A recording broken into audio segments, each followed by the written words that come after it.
de ces questions dans le contexte qui est le nôtre. Je voudrais partager avec vous mon inquiétude sur les temps qui viennent et m'adresser à deux générations. M'adresser à la génération de ceux qui pensent à l'avenir de leurs enfants. Parce que le monde qui vient est un monde qui est porteur de guerre, porteur de pauvreté et de misère, qui est la grande inquiétude de tous les parents et grands-parents pour leurs descendants. Et m'adresser aux nouvelles générations. Parce que ce monde, qui est préparé par les classes dominantes, n'est pas un monde auquel nous sommes condamnés. Tout dépendra de nos mobilisations, de nos capacités à comprendre et à décortiquer les pièges idéologiques qui nous sont diffusés à longueur d'antenne dans nos médias pour nous faire voir le monde d'une autre façon que celui qui est le sien. Alors pour aborder ça, ce thème d'aujourd'hui, qu'est-ce qui relie le capitalisme et le racisme? Bien, je voudrais classiquement repartir des idées courantes qui nous sont diffusées. Vous trouverez encore aujourd'hui dans les manuels scolaires des phrases du type « le racisme a toujours existé », ce qui est faux. Le racisme n'a pas toujours existé. Dire qu'il a toujours existé, c'est sous-entendre qu'il fait partie de la nature humaine, qu'il n'est pas une production sociale, qu'il n'est pas une production historique, et donc que nous ne pouvons rien contre lui.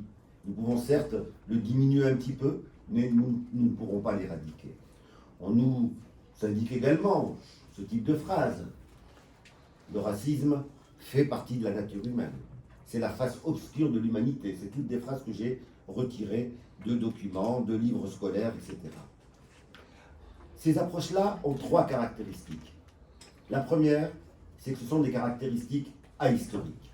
Autrement dit, on nous explique un phénomène sans le situer dans l'histoire, sans montrer à quelle période il est né, sans montrer ce qui le fait vivre, et donc sans nous permettre de comprendre comment le faire disparaître. À chaque fois que vous aurez affaire à un discours ahistorique, sortez votre revolver. À chaque fois qu'on vous présentera une chose comme éternelle, sortez votre revolver. Cette phrase n'est pas de moi, elle est de Bertolt Brecht, qui dit « À chaque fois qu'on me dit toujours, je sors mon revolver ». Imaginez que les esclaves aient pensé que l'esclavage a toujours existé, existerait toujours, eh bien nous y serions encore. Autrement dit, pour toutes les dominations, les classes dominantes ont intérêt à nous présenter des lectures ahistoriques.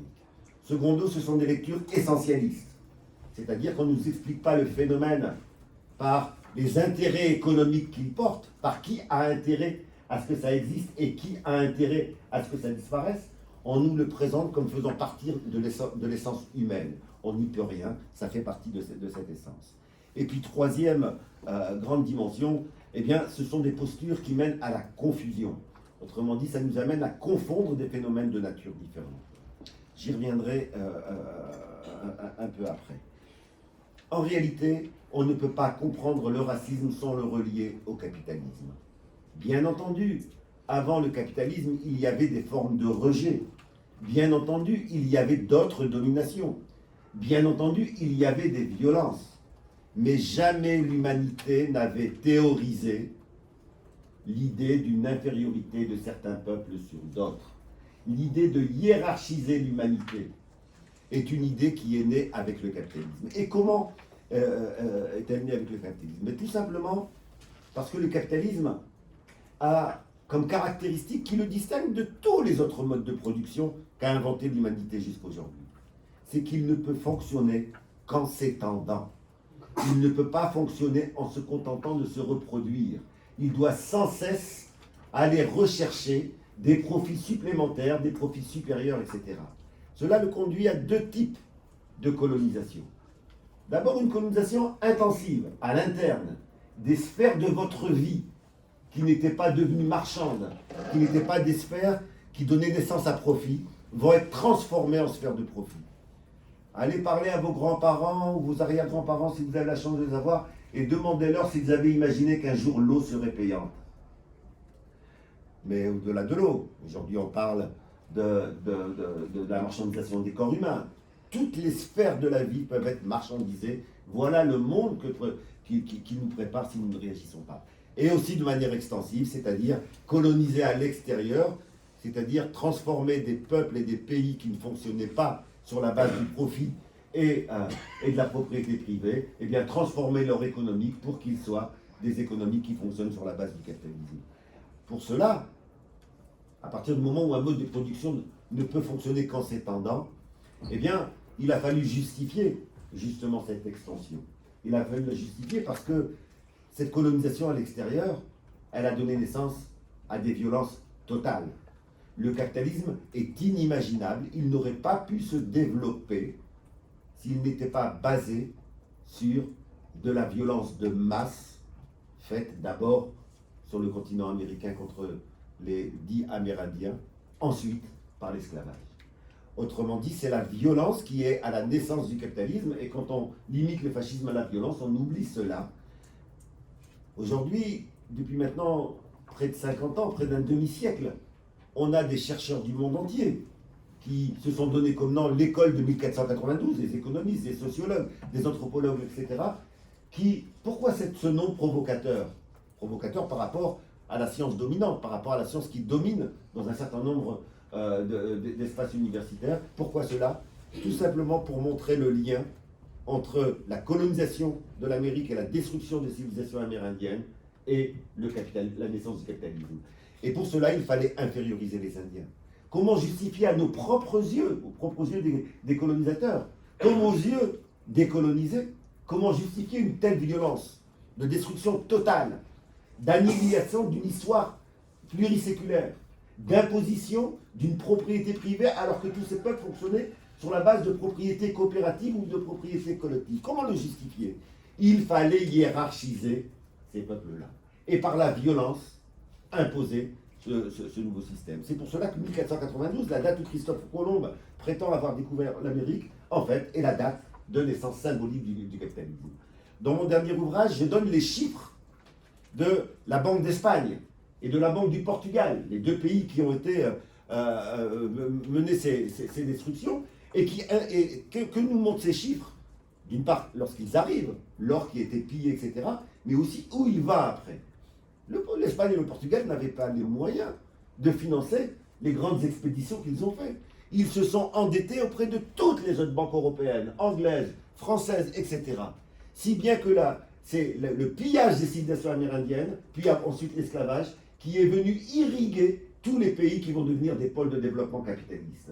Et c'est ainsi qu'on peut se rendre compte que même la France, qui n'a pas été à ce moment-là en Amérique latine, eh bien, son capitalisme naît du sang et de la sueur des civilisations premières qui ont été détruites. Il y a donc un lien consubstantiel entre capitalisme et racisme.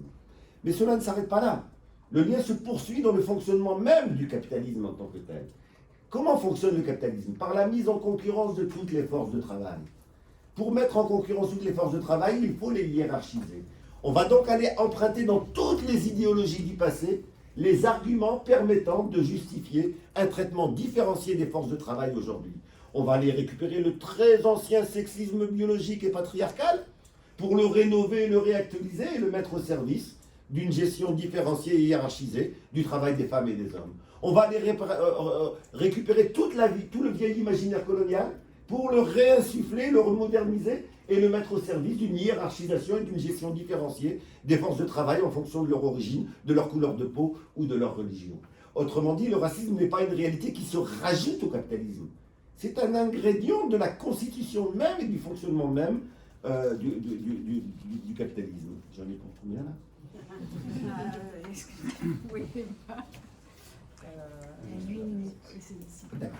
Alors, c'est important d'avoir ça en tête, et je voudrais insister, parce que cette idée elle est très fréquente, sur le fait que ça n'existait pas avant le capitalisme. Ce qui existait avant le capitalisme, c'était des formes d'ethnocentrisme. Qu'est-ce que l'ethnocentrisme? C'est la préférence pour sa culture ou pour soi. D'où vient l'ethnocentrisme? Il vient du fait que les échanges étaient beaucoup moindres dans le passé qu'aujourd'hui. Et donc l'ethnocentrisme n'est pas une hiérarchisation. Vous pouviez avoir de la xénophobie, de la peur de ce que je ne connais pas. Mais ce n'était pas du racisme, ce n'est pas une théorisation de la hiérarchisation. La preuve, la fameuse anthropophagie qu'on a prêtée aux Noirs en Afrique. Rappelez-vous, tous les discours coloniaux pour justifier la colonisation, c'était des anthropophages. Mais ni en Amérique latine, ni en Afrique, vous n'aviez d'anthropophagie alimentaire. ce qu'ils ont appelé anthropophagie, c'était de l'anthropophagie symbolique, qui consistait à manger un ongle, pour récupérer quoi? Les pouvoirs, les forces, les qualités que l'on prêtait aux autres. Autrement dit, on ne les mettait pas en dessous de nous, on les mettait au moins à égalité, et parfois on les mettait même au-dessus de nous. Il n'y avait pas cette hiérarchisation de la situation. Donc ne confondons pas, et c'est un choix volontaire qu'ils nous mettent en avant pour nous induire en erreur. Bien sûr, le racisme a une dynamique historique. Le racisme n'est pas une réalité qui prend une seule forme. Il va varier dans l'histoire en fonction de son efficacité. La première forme historique du racisme, cette forme historique, il le partage avec toutes les formes de domination. Toutes les formes de domination ont commencé par une justification de type biologique. Si vous prenez le sexisme, par exemple, les premières formes de justification d'une inégalité homme-femme se sont appuyées sur l'idée que comme il y a des corps différents entre un homme et une femme, il y a donc des capacités différentes. J'ai travaillé dans le passé sur un ouvrage qui répertoriait tous les discours qui avaient tenu à l'Assemblée nationale française pour justifier de ne pas octroyer le droit de vote aux femmes. C'était autour de leur corps. Mesdames, vous ne le saviez pas, vous avez un corps trop flasque qui vous empêche de penser, alors que les hommes ont un corps plus dur, et ça leur permet de penser. Et ça, c'était dit pas par des gens d'extrême droite, c'était pas les fascistes, c'était des gens qui se pensaient démocrates, qui se pensaient, etc. Et bien pour le racisme, on va avoir la même chose. Les premières formes de justification vont être des formes biologiques. C'est l'époque de la chronologie, c'est l'époque où on va hiérarchiser les races, donc il y a les blancs bien entendu au sommet, mais on va hiérarchiser les autres également. Et ça n'a pas commencé avec les Noirs et les Arabes. Hein. Ça a commencé au sein des sociétés européennes, quand le capitalisme a commencé à conquérir les campagnes, qui fonctionnaient exactement comme des groupes coopératifs, comme on a dans les pays du Sud, etc. Comment ça fonctionnait dans les campagnes bretonnes, dans les campagnes occitanes, dans les campagnes auvergnates, etc. C'était les grandes familles qui avaient une propriété collective. Le capitalisme est venu détruire cela. Qu'est-ce qui s'est passé? Exactement la même chose que ce qu'on va vivre après avec les Italiens, les Portugais, etc. Et après avec les Algériens, les Maliens, etc. Qu'est-ce qui s'est passé? Eh bien, les Bretons ont émigré vers les villes, les Auvergnats ont émigré vers les villes, ils sont devenus le nouveau prolétariat, et on a vu quoi? Ça, c'est une partie qu'on ne vous enseigne pas. Dans mon dernier livre, je donne des dizaines de citations de l'époque sur comment on parle des Bretons. Exactement de la même manière dont on parle des Maliens aujourd'hui. À quel type de poste de travail ils sont assignés? Exactement au même poste de travail auquel sont assignés aujourd'hui les Maliens, les Burkinabés, les Algériens ou les Turcs qui arrivent en Europe. Autrement dit, il y avait des places de surexploitation qui étaient assignées à certains travailleurs en fonction de leur origine, et pour le justifier, il fallait une théorisation de la hiérarchie des races. Et ça s'appliquait à des populations qui étaient membres du Royaume de France, qui étaient des sujets du roi de France, mais qui étaient en fait des immigrés du capitalisme. L'immigration, on a tort de la dater de l'arrivée d'une population qui vient de l'extérieur des frontières. Elle commence à l'intérieur des régions avec un traitement qui est un traitement aussi méprisant que ce qui va se jouer après. Alors, si je souligne tout cela, c'est pour qu'on prenne en compte cette évolution. Donc d'abord le racisme biologique. Ce racisme biologique, il va disparaître pourquoi? Et il va disparaître... Le métissage. Non, il va disparaître du fait de la Seconde Guerre mondiale. Le nazisme, qu'a-t-il fait? Il a poussé la logique du racisme biologique jusqu'au bout et l'a appliqué à ceux qui pensaient qu'on ne l'appliquerait jamais à eux. C'est Aimé Césaire qui le dit très clairement. C'est un scandale que dans nos écoles, on ne nous enseigne pas Aimé Césaire sur cette partie-là de son travail, où il nous enseigne, mais qu'est-ce que le nazisme? Si ce n'est l'application à des blancs de ce que les blancs faisaient au reste de la planète depuis plusieurs siècles.